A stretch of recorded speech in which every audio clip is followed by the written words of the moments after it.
So when we think about the end of 2021 and looking forward into 2022, we're reasonably optimistic about the backdrop. Growth should be set up pretty well for 2022.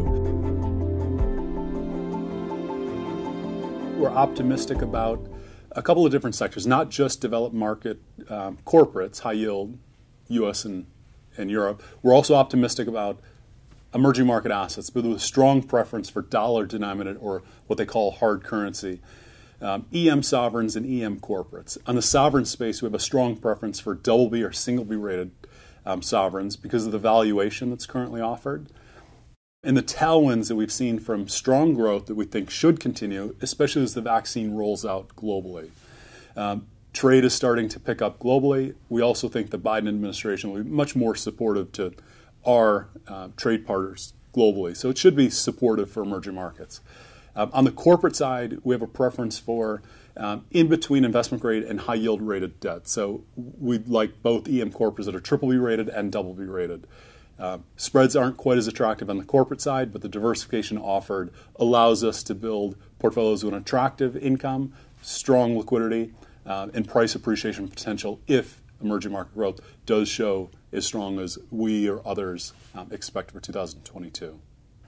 Within the developed market corporate space, we still like U.S. high yield, even though spreads are well below long-term averages. We think there's limited downside in high yield specifically because the average credit quality of the U.S. high yield market has increased markedly in the last 18 months.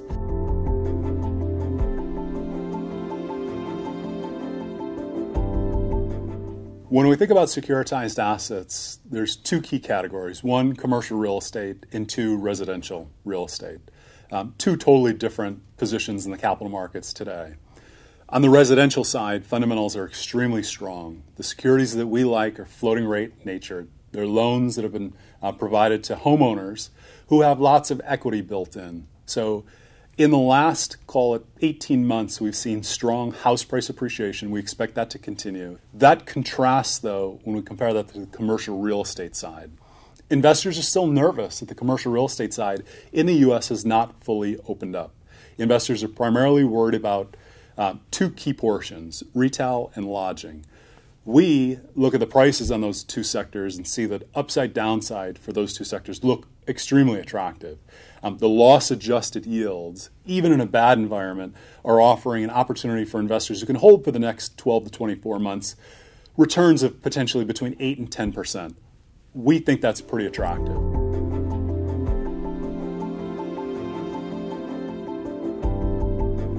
When we think about risk, the few things that are front and center are how aggressively is the Fed going to raise rates to combat inflation and inflationary expectations. Our expectation for core CPI next year is between 2.5% and 3%. We believe the Fed should raise rates later in 2022. We're also watching inflation expectations. And if consumers or corporations begin to change their actual behavior, meaning spend more now because prices are going to rise in the near future, then the Fed will also need to react with faster and more rate hikes. That's not our base case view.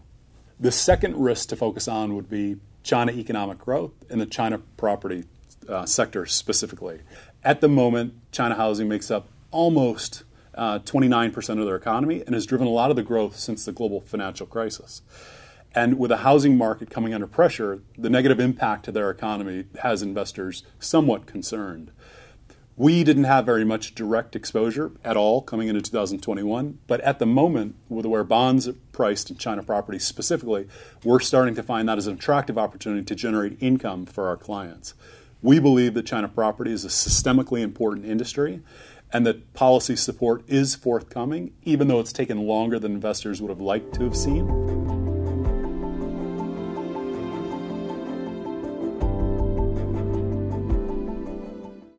投资一定有风险，基金投资有赚有赔。申购前应详阅投资人须知或公开说明书。